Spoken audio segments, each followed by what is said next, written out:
Malice is back. She killed billions and she's killing Galactus. What?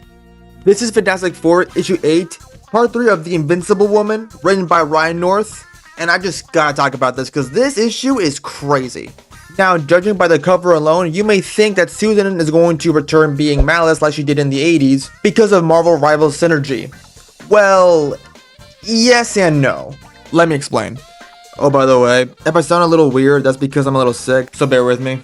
So this issue started off in an alternate universe. Now, although this issue is the current Fantastic Four run, the story itself is not 616.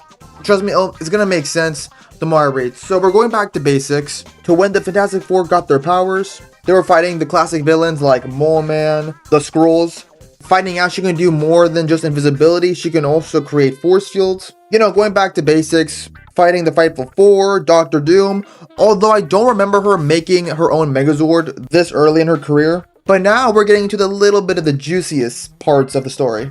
Reed is trying to dig deep into Susan's powers to see what more she's capable of. Reed believes Susan can do more than just bending light. She can also manipulate magnetism, radio, and microwaves. In its own words, and I'm going to read it right here. As we know, light is made of photons, that is, elementary electromagnetic field quanta that are self-propagating, electrically neutral transverse isolating waves of electrical and magnetic force. Like magnetism, electricity, radio waves, X-rays, gamma rays, microwaves. And Reed believes that Susan can be the master of every other electromagnetic field in the universe. Susan thinks that's crazy, she can't do any of that, but Reed says, well, let's get into training. And training they did. They start off something small. Susan is getting a lot better with her powers the more she uses them and trains them. And then we cut to this moment. Oh my god. This is when she was sleeping, okay? So she was alone in Paris on a solo mission and gotten a nice hotel. And then this is the part that she was dreaming. She was finding every single villain from Thanos, Magneto, Apocalypse, Venom, Green Goblin, and Hela. And is that Phoenix? And in her dream, she was losing more and more. She knew they were going to kill her, but she dug deep. She found the strength, and she fought back. And then she said, now this is important, to some I bent the electrical energy in their nerves, squeezing their lungs so they couldn't inhale. Some froze as I turned them invisible, to light, to heat, to everything. Others got microwaves. I couldn't stop. I kept it up until I was certain they were all dead. Susan wakes up from that dream, and this is the part that it's nuts. She did not realize she accidentally killed people in real life in her sleep. We're talking about every single living being on the planet. Humans, villains, heroes. The only person who survived this is her little brother Johnny, due to his powers over flames that let him survive his freezing. He tries to look for his sister. He couldn't find her. She was ashamed of what just happened. Instead, she searches if there's any survivors around the planet. She's never felt such shame before. She spent weeks alone searching through the ruins of Earth. All she found were bodies. He can still hear Reed's voice in her head. Susan is now going a little crazy. It was an accident, of course, but this doesn't change anything. How could it? She killed billions. There had never been a worse person than her. And now there never would be. This was all her. There was no way to fix it. To get past it. There was no way she could forgive herself. So then she let Johnny find her. Oh man, and this is the part where it gets scary. Susan does not want to live like this, knowing what she did. She told Johnny to make a fire or light so she can bend it and turn it into a laser. Turn her flesh invisible, so is her skull, so light can enter. And cook the part of her brain that's making her feel like this. Johnny is obviously very much against this.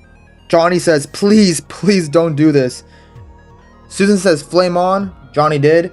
Johnny makes fire. Susan bend the light of Johnny's fire and turn it into a laser and basically lobotomize herself, which is, wow.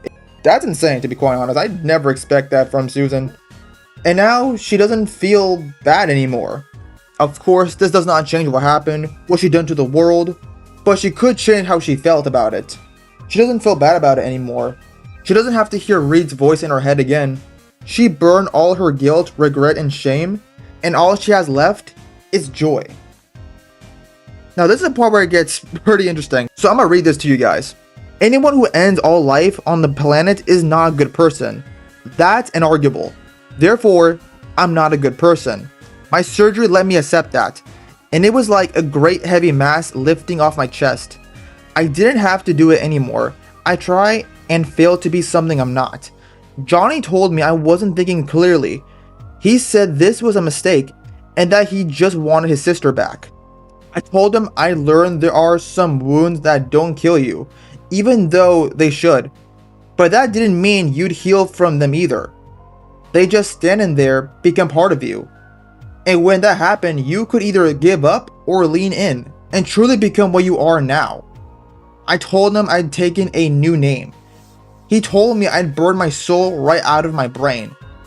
So then, Susan fights her brother and kills him. And Johnny's wounds weren't the kind that got better.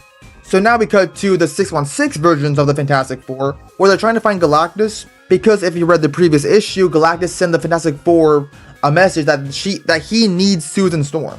So now they came to Galactus, they saw he's like beaten down, he is dying. Susan asked what happened to him.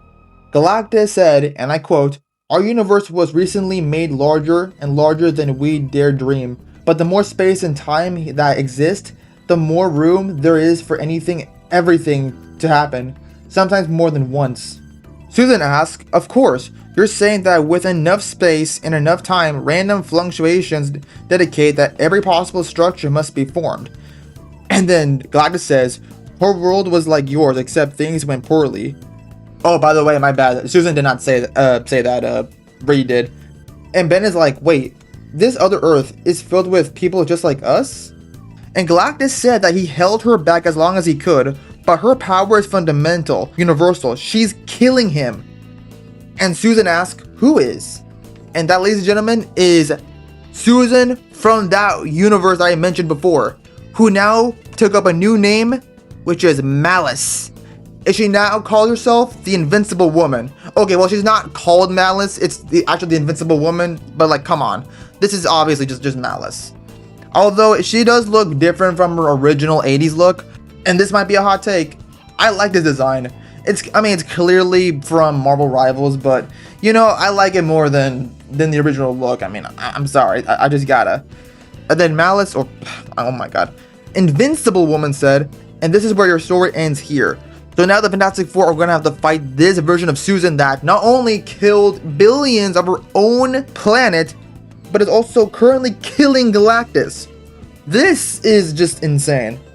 We end with Johnny's showing off his horrific mustache. That reminds me of that one character from that one animated movie. I forgot the name of that movie, but wow, this is insane. So basically, this story is practically about Susan killing the Marvel Universe. It's pretty much that. But man, I like this. I don't have that much thoughts about it other than this is honestly insane. Now, we know eventually she's going to be defeated in later issues, but I really hope they do not kill her off, because this character, Invincible Woman, has so much potential. Because my biggest issue with Fantastic Four villains is that each member does not have their own villain outside of Doom being Reed, and I guess Puppet Master being Ben's. Susan and Johnny really need villains of their own, and Malice could oh my god, I always get this wrong. Invincible Woman can very well be Susan's like main villain. Of course, she's going to be like a team buster because she's fighting off the real Fantastic Four, but this has potential. This does. Alright guys, that'd be all for today. Hope you guys enjoyed this video. Let me know what you think about this issue. Do you like it? Do you don't like it? What do you think of the Invincible Woman? Comment down below what you think. And anyway guys, that's all for today. Peace.